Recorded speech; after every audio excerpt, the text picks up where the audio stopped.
ભુજમાં દબાણ હટાવ ઝુંબેશ દરમિયાન મંદિરની આજુબાજુમાં આવેલ શાકભાજી તેમજ ફ્રૂટની બજારવાળાને હટાવવામાં આવતા તેમણે આજે એક આવેદનપત્ર પાઠવીને નગરપાલિકાના નિયામક શ્રી પારસ મકવાણાને રજૂઆત કરી હતી।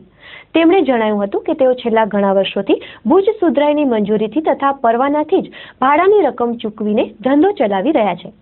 આ બજારમાં વર્ષોથી શાકભાજી અને ફ્રૂટનો ધંધો કરતા વેપારીઓની હાથલારી ખસેડવામાં આવેલ છે। દબાણ હટાવવા સંદર્ભમાં આ વેપારીઓને હટાવવામાં આવે છે, જેને કારણે નબળા પરિવારો બેરોજગાર બન્યા છે। સુધરાઈ દ્વારા વૈકલ્પિક વ્યવસ્થા પૂરી પાડવાની જાણ કરવામાં આવે છે, પણ તે અંગે હજુ સુધી કોઈ નક્કર નિર્ણય નથી, તેને કારણે તેઓ બેકાર બન્યા છે। ખાસ કરીને ટ્રાફિક અડચણનું બહાનું કરીને કરવામાં આવેલ આ કાર્યથી નબળો વર્ગ બેહાલ પરિસ્થિતિમાં મુકાયો છે, ત્યારે આ ધંધાર્થીઓ માટે યોગ્ય વ્યવસ્થા કરવા માટે જણાવવામાં આવ્યું છે। વાણીયા વિસ્તારમાં અમારી સમસ્યા એ છે કે અમે રોજીરોટી છીનવાઈ ગઈ છે।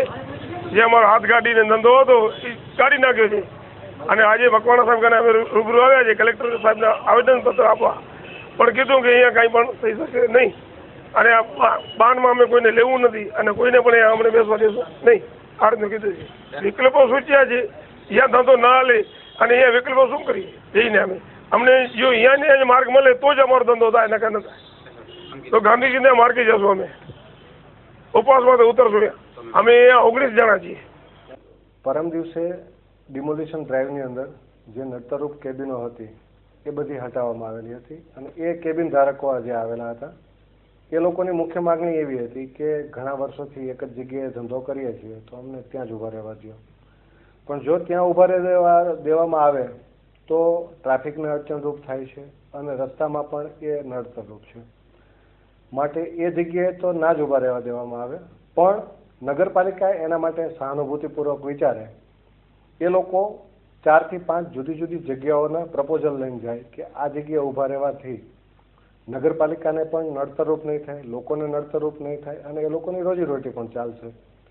એવા પ્રપોઝલ સાથે જાય તો નગરપાલિકા 100% આ બાબતે પોઝિટિવલી વિચારશે એવું મેં એમને જણાવેલું છે અને આ બાબતે ચીફ ઓફિસરશ્રી નગરપાલિકા સાથે પણ મારે ચર્ચા થયેલ છે કે નગરપાલિકાને કે પબ્લિકને ક્યાં અડચણરૂપ ન હોય એવા વિકલ્પો ઉપર વિચારણા કરવી। નગરપાલિકા દ્વારા જે ભાડાની સાથે ચર્ચા થયેલી હતી, કુલ 36 પાર્કિંગ પ્લોટ છે, એ પૈકી અમુક પાર્કિંગ પ્લોટ એટલા બધા નાના છે કે ત્યાં પાર્કિંગ ના જ થઈ શકે।